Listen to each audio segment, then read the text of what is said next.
বৈষম্য বিরোধী ছাত্র আন্দোলনের সমন্বয়ক আসিফ মাহমুদ ও সজীব ভুঁইয়া অন্তর্বর্তীকালীন সরকারের উপদেষ্টা হিসেবে শপথ নিয়েছেন। পেয়েছেন যুব ও ক্রীড়া মন্ত্রণালয়ের দায়িত্ব।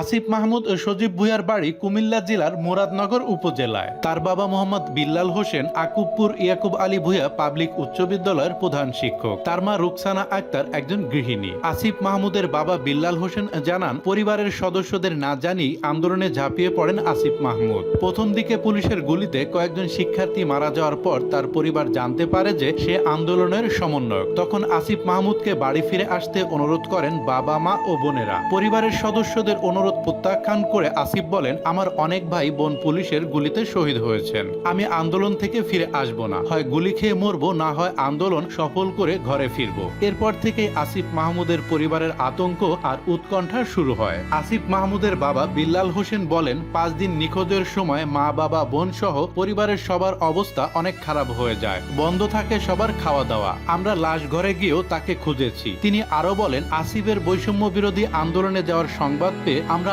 আতঙ্কিত হয়ে পড়ি। আতঙ্ক আর উৎকণ্ঠা নিয়ে প্রতিদিন আসিফের সঙ্গে যোগাযোগ করি, কিন্তু 19 জুলাই তার সঙ্গে সব যোগাযোগ বন্ধ হয়ে যায়। তারপর বিভিন্ন জায়গায় তাকে খোঁজ করেও পাইনি। 23 জুলাই পত্রিকায় খবর প্রকাশ হয় আসিফ মাহমুদকে গুম করা হয়েছে। তারপর আমরা শাহবাগ থানায় নিখোঁজের ডায়েরি করতে গেলে আমাদের জিডি নেয়নি। সেখান থেকে যাত্রাবাড়ি থানায় যাই, সেখানেও একইভাবে আমাদের ফিরিয়ে দেয় পুলিশ। তারপর ঢাকা মেডিকেলে গিয়ে প্রতিটি ওয়ার্ডে খোঁজ করি, কিন্তু আসিফের কোনো সন্ধান না পেয়ে হাসপাতালের লাশ ঘরে গিয়েও খোঁজাখুঁজি করে পাইনি। আসিফ মাহমুদের বাবা বলেন, 24 জুলাই হাতিরঝিল এলাকায় আসিফ মাহমুদকে অজ্ঞান অবস্থায় পাওয়া যায়। এ সময় তাকে গণস্বাস্থ্য কেন্দ্রে চিকিৎসার জন্য নিলে সেখান থেকে 26 জুলাই পুলিশ পরিচয় আবারও তাকে তুলে নিয়ে যায়। 27 জুলাই ডিবি কার্যালয় থেকে ফোন করে জানায়, আপনার ছেলে ডিবি কার্যালয় আছে, দেখে যান। আমি আর আসিফের মা সেখানে গিয়ে দেখা করলে তাদেরকে ছেড়ে দেবে বললেও পরে ছাড়েনি। তিনি আরো বলেন, আসিফ ছোটবেলা থেকেই একরোখা ছিল। যেখানে অন্যায় দেখতো সেখানেই প্রতিবাদ করত।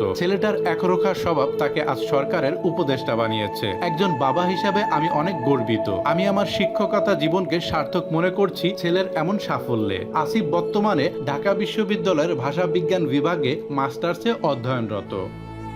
সবসময় আপডেট ভিডিও পেতে আমাদের চ্যানেলটি সাবস্ক্রাইব করে রাখুন।